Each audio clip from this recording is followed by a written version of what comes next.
Hey everybody, welcome back to the channel. My name is George Herrera with the Queens Home team at Keller Williams Realty. In today's video, I'm answering the question, what makes a house harder to sell in Queens, New York? So, as you know, we're the Queens Home team. We do most of our business here in Queens.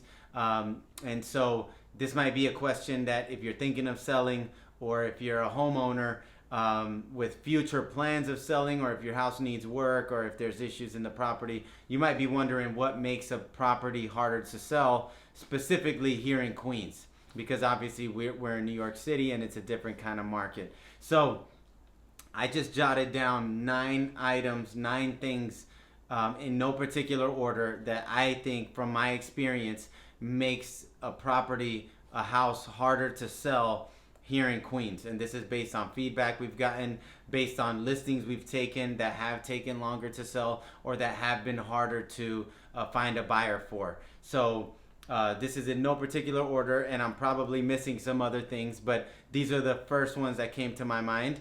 And they're 9 items. So hopefully this helps you if you're a homeowner or if you're someone thinking of selling in the future. Hopefully this is insightful and it can help you address any issues if you need to before you decide to put your property on the market. So here we go. The first one, accessibility. So you can have a beautiful house, you can have a nice property, pictures look good and everything. If buyers and agents can't get in to see it, then that's a problem. That's always an issue. You can't get offers unless buyers actually go in and see the house in person. This is still true no matter what happened during the pandemic. People like to see properties in person before they make an offer. And what happens is that in some properties, whether it's sometimes it might be owner occupied and they just have really limited availability to show, and that affects your sale. That affects the amount of people that come through the door, which ultimately affects the amount of offers that you'll get. Accessibility can be an issue in tenant-occupied properties a lot too.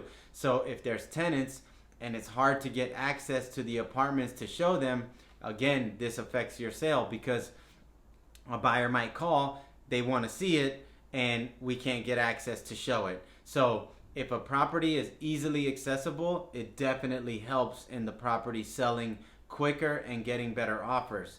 If a property is not accessible, be it the owner's fault or be it the tenant's availability, whatever the case is, if a property is not accessible, it definitely hinders the sale and it makes it harder to sell because even if people are calling, we can't get them in to show it, right? So accessibility. Number 2, major issues that restrict financing. So this is a big one too. If there's anything in the property that would restrict a bank from lending, then that's a big deal breaker because now you just eliminated 99% of potential buyers and it limits you to only all cash buyers, which 95% of the time are investors and they're looking for deals. So this definitely makes it harder to sell a property whenever there's usually it's because of a major component in the house that is not in working order. So if your electric isn't working, if your plumbing isn't working, if the house has no heating, if it has no boiler, if there's a gaping hole in the roof, things that common sense things that you expect to find in a home whenever you purchase. If something is not working, one of the major components, or if there's active water damage, anything major issues, then many times a bank will not approve a loan under those circumstances. And that definitely makes it harder to sell because you end up having to target only investors.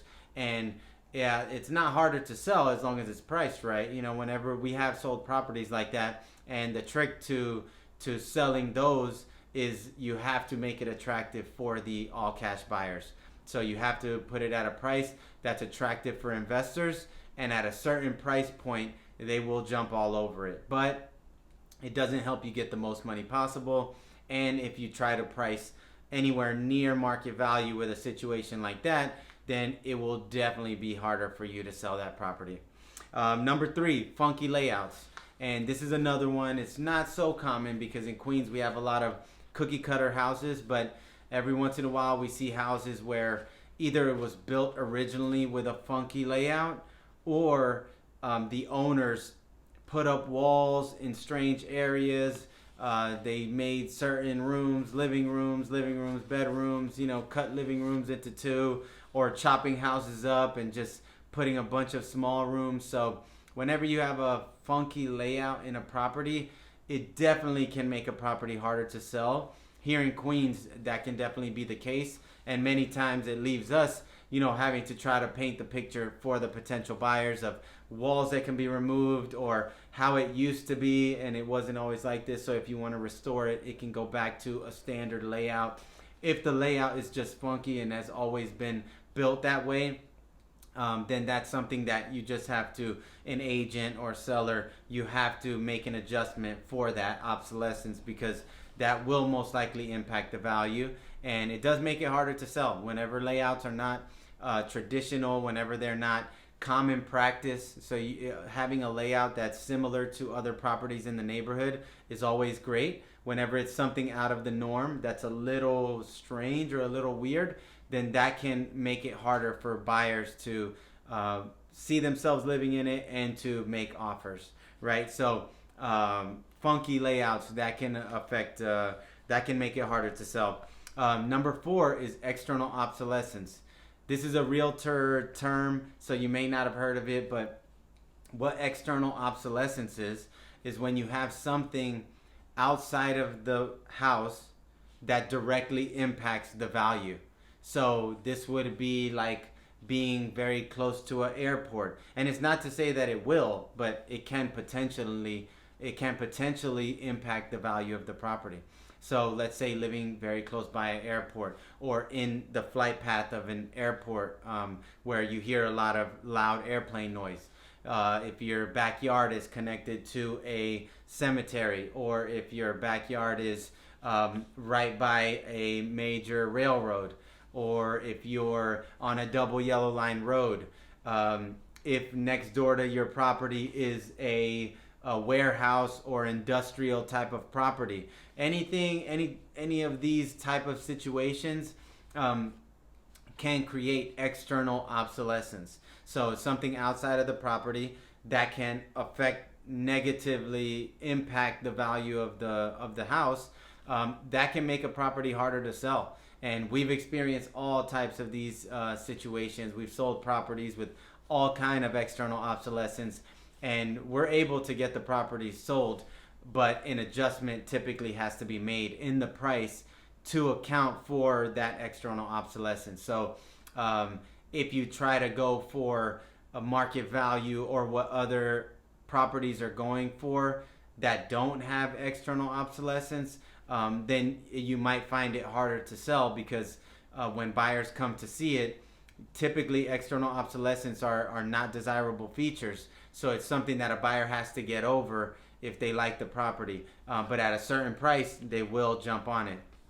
But external obsolescence, if you have external obsolescence in your property or nearby, then that is something that may make it harder to sell. May or may not, and again, pricing always solves that as long as you make the necessary adjustments.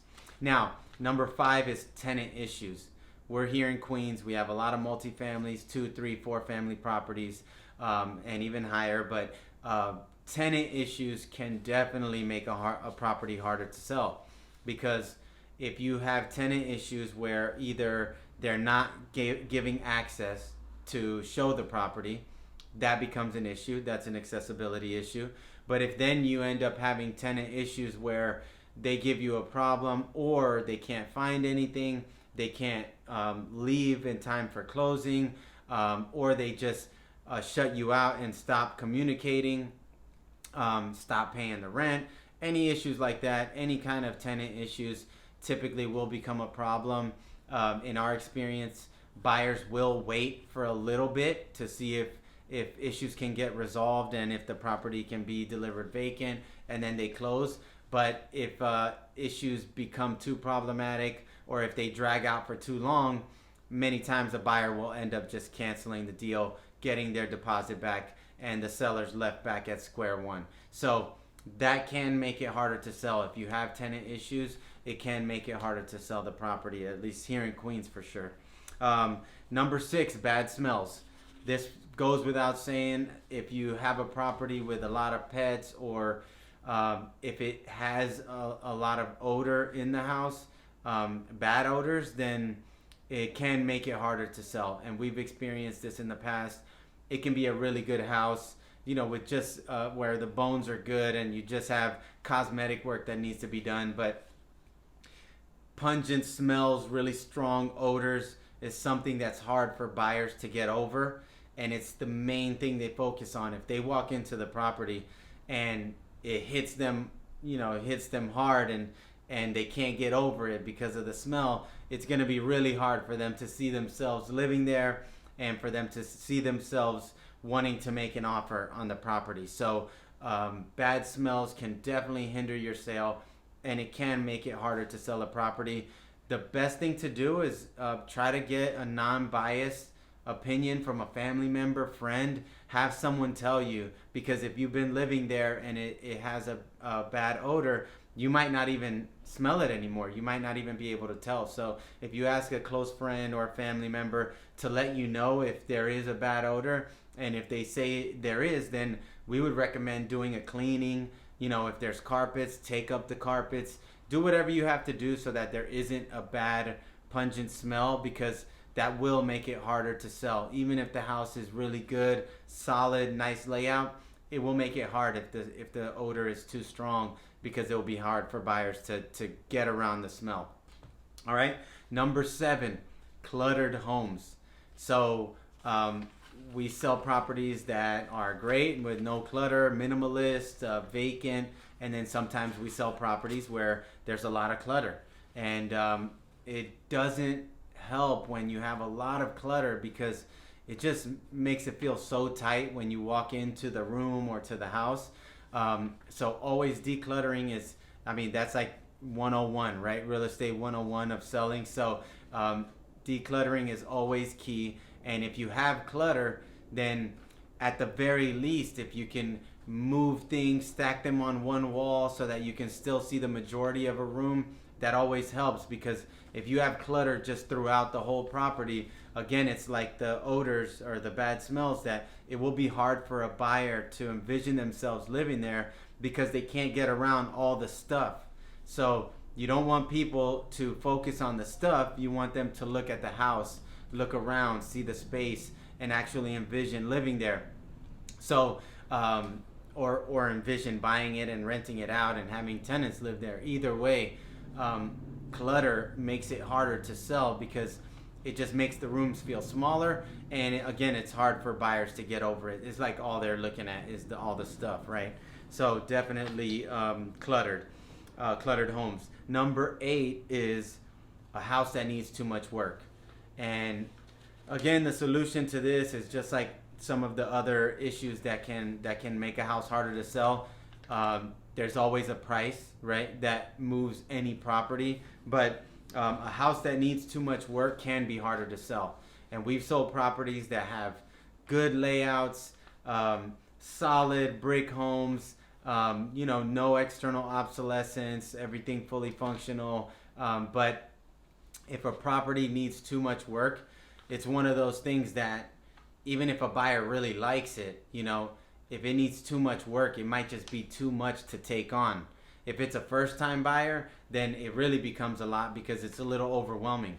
If you've never renovated a property and you're buying your first property, then if you go into a house that needs a lot of work, it's hard for them to really come to terms with it, because they've never done it and they don't know what they're doing, and it just seems so daunting, right? An investor will have no problem, or somebody who's bought multiple homes, because they have experience with that. But if a house needs too much work, it can be a little tough.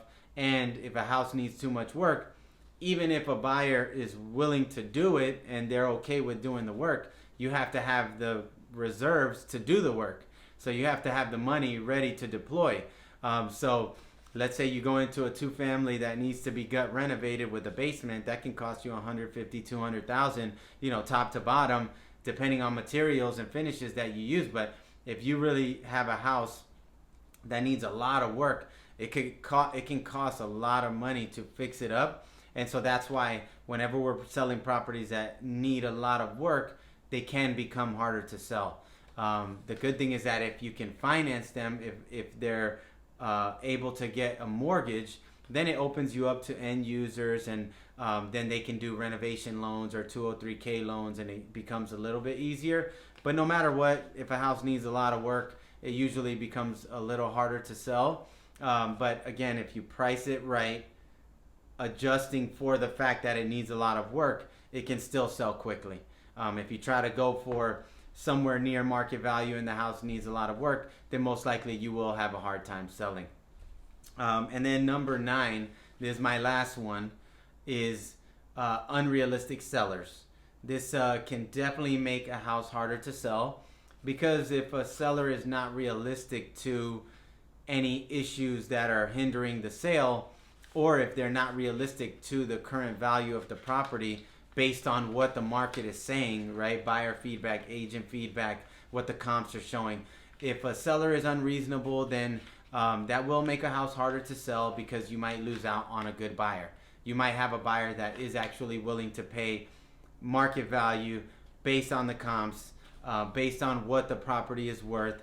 But if the seller is unrealistic in terms of the actual value, then they might end up just winning their property back. And we tell this to our sellers, we tell this to our team members. Whenever you're selling a property, in essence, it's an auction.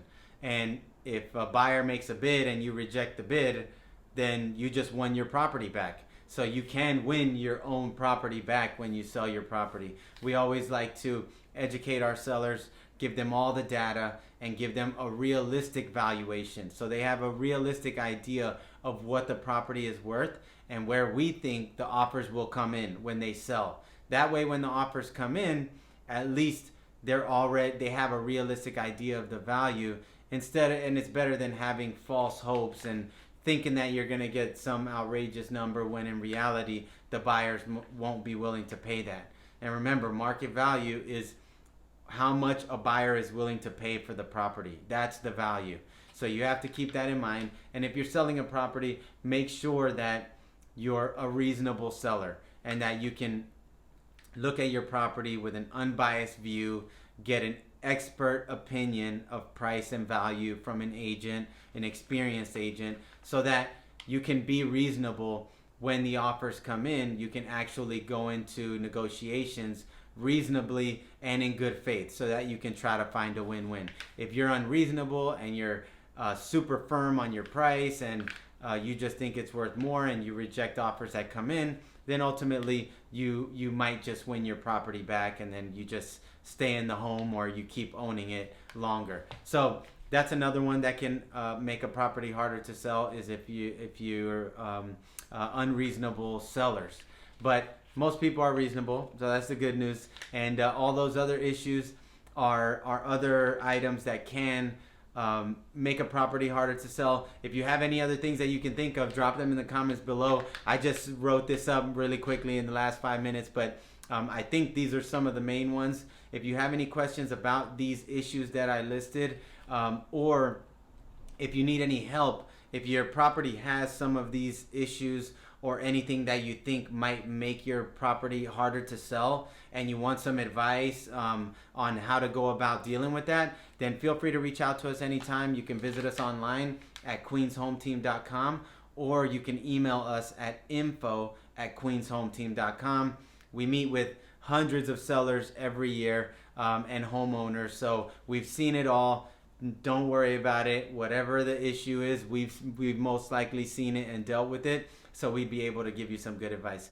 Thanks as always for tuning in. If you have any ideas or suggestions for topics that you'd like us to cover in future episodes, just drop them in the comments below. And if you have any questions, again, you can email us at info@queenshometeam.com. Thanks for tuning in. Take care. Have a great day.